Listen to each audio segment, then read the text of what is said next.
Hello students, welcome to our YouTube channel. आज का ये वीडियो क्लास 12 के बच्चों के लिए है। ये पार्ट 2 वीडियो है। अगर आपने अभी तक पार्ट 1 वीडियो नहीं देखा है इकोनॉमिक्स का, तो ज़रूर से आपको इस वीडियो के आई बटन में आपको उसका लिंक मिल जाएगा। इवन आपको इस वीडियो के डिस्क्रिप्शन बॉक्स में भी पार्ट 1 का वीडियो का लिंक आपको मिल जाएगा। आप इकोनॉमिक्स का पार्ट 1 एंड पार्ट 2 दोनों वीडियो देखिए, आपके बहुत सारे क्वेश्चन एग्जाम में कॉमन आ सकते हैं। तो चलिए वीडियो को स्टार्ट करते हैं। बिना स्किप किए वीडियो को पूरा देखिए।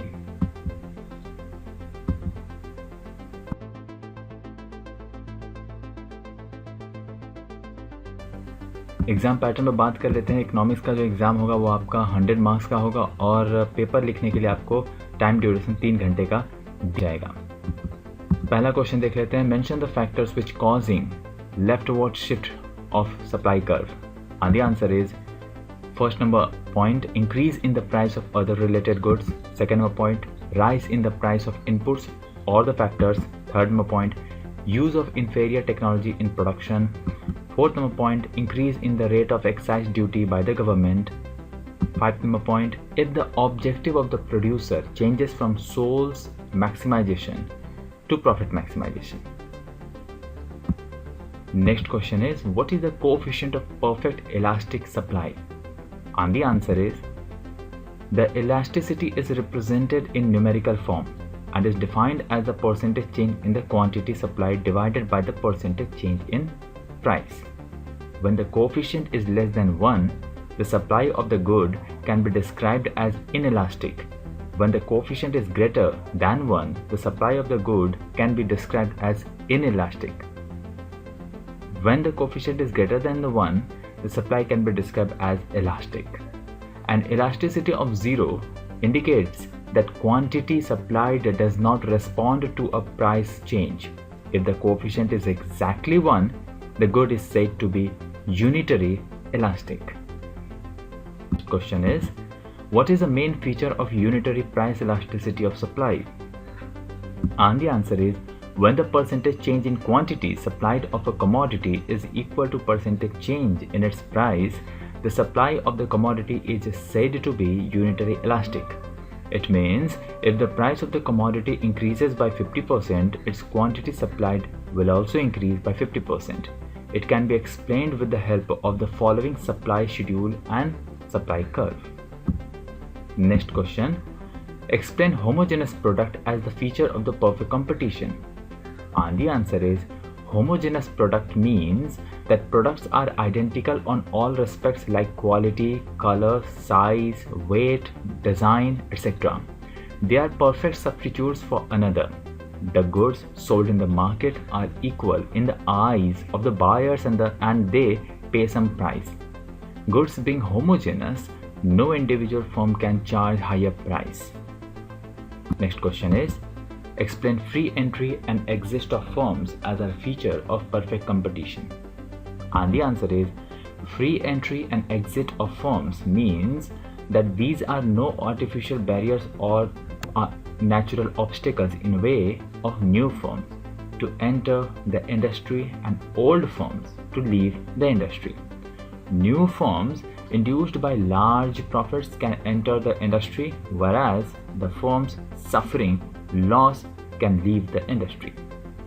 Next question is, define perfect competition. What are its features? And the answer is, perfect competition is a form of market where there is a large number of buyers and sellers of a commodity. Homogeneous products are sold with no control over price by an individual firm. Features are, first point, very large number of buyers and sellers. Second point, homogeneous product. Third number point, free entry and exit of firms. Fourth number point, perfect knowledge about the market. Fifth number point, perfect mobility of factors of production. Sixth number point, absence of transportation and selling cost.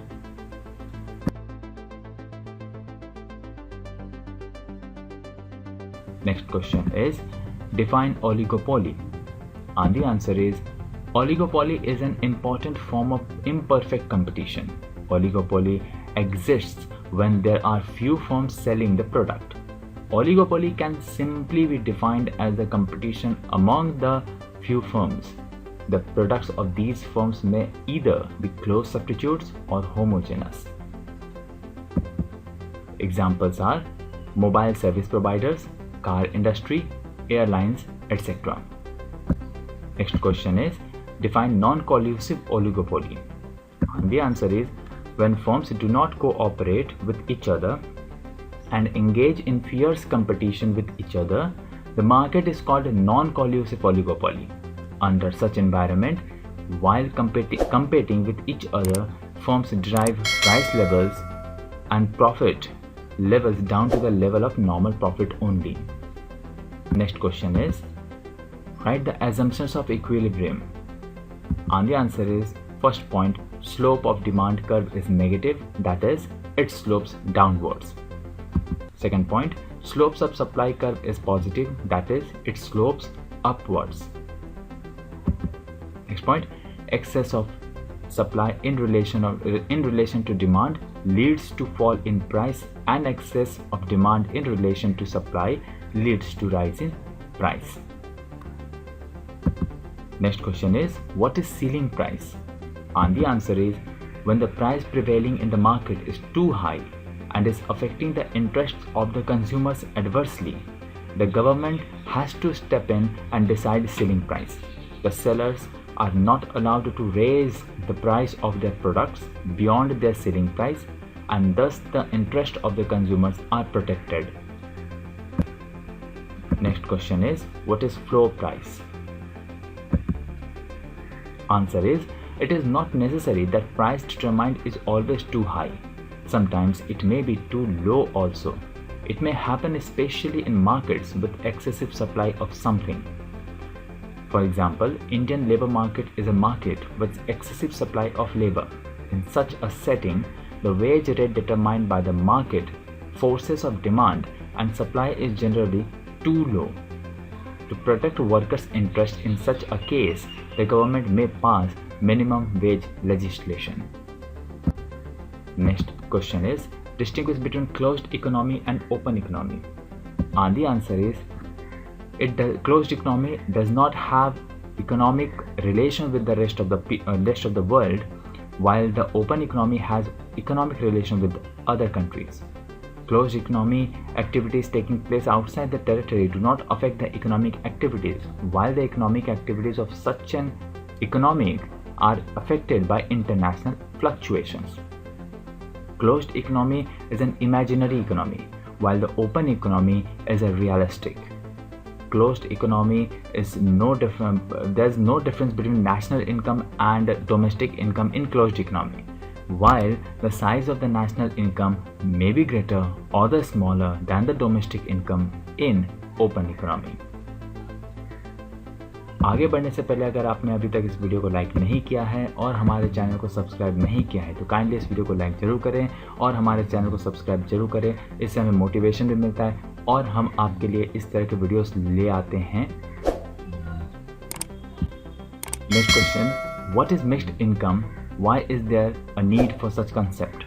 And the answer is, the received income which cannot be separated in form of wages, rent, profit and interest is called mixed income. This happens in case of those entrepreneurs who provide their own land, labor and capital services to their production unit, and in return they get the consolidated income which included wages, rent, interest, etc. In national income estimation, it is treated as mixed income. Next question is, what are the main precautions required to be taken in estimating national income by the expenditure method? And the answer is, first point, expenditure on intermediate products should not be included to avoid the problems of double counting. Second point, expenditure on gifts, donations, taxes, scholarships, etc. should not be included in national income as these are transfer payments.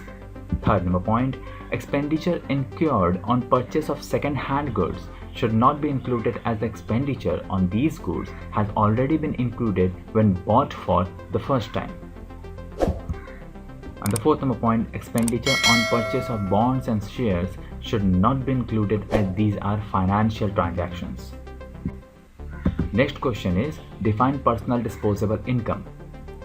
And the answer is the household cannot spend the entire personal income. Government takes away a part of it by way of income tax and other miscellaneous taxes such as education tax, fire tax, sanitation tax. These taxes have to be deducted from personal income to arrive at personal disposable income. Personal disposable income is equals to personal income minus direct taxes paid by the household minus miscellaneous receipts of the government. अगर आपको ये video पसंद आया हो तो जरूर से इस वीडियो को लाइक करें और हमारे चैनल को सब्सक्राइब जरूर करें। मिलते हैं आपसे नेक्स्ट वीडियो में। Thank you so much for watching.